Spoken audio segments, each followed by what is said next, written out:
Hi, my name is Hannah Tiffin, and I'm going to be discussing my supply chain security research paper.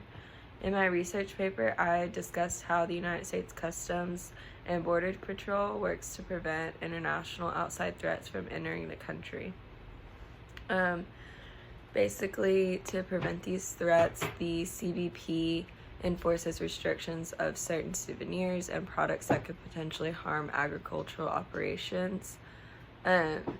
And although many people travel internationally every day, U.S. citizens and tourists should keep in mind of the items that they are allowed to bring in the country, just so it's easier and Border Patrol isn't able to get to every single person. So to prevent these threats from actually being a threat to the United States, they should be aware of this. So the three main things that I discussed were threats to the agricultural supply chain, illegal trade items, and specific items from the Caribbean and Mexico, since those are both very popular destinations for Americans to go to. On the agricultural supply chain threats, plant pests, invasive species, and foreign animal diseases are some of the threats that can greatly impact the United States. First, I discussed the Mediterranean fruit fly, which is only in Hawaii right now, but has shown to greatly impact agricultural supply for different products. And if the Mediterranean fly were to become established here, consumer prices would end up going up and produce would become less available. Also, pesticides would increase in just normal backyard gardens and in commercial farms. And that quote came from APHIS fact sheet. Also, an invasive species that Customs is trying to prevent from getting into the United States is the oxygen weed, which is a freshwater aquatic plant. Basically, it creates a very dense mat that blocks the sunlight from getting to the plants and animals underneath the water surface, and then ends up killing those native plants and animals and decreasing biodiversity within these ecosystems. Basically, where these plants came from is aquarium and water garden industry, and they managed to escape due to human error.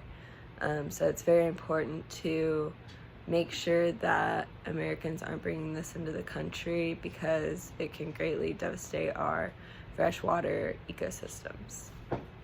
And then finally, for the agricultural supply chain, I talk about the African swine fever, which is a very, very deadly pig disease.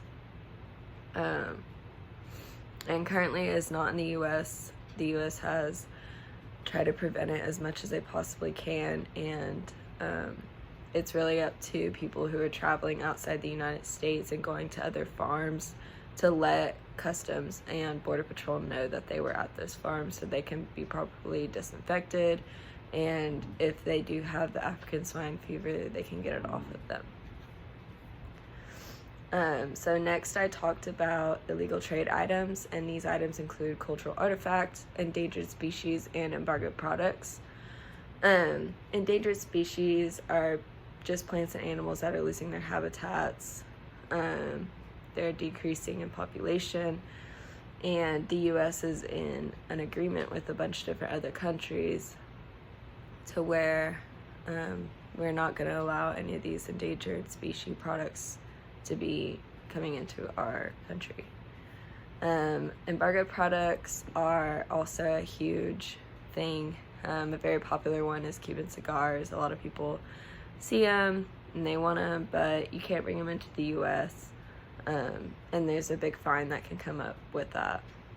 And then finally, the Caribbean and Mexico being very popular destinations, people really have to be aware of the things they can and cannot bring back into the United States.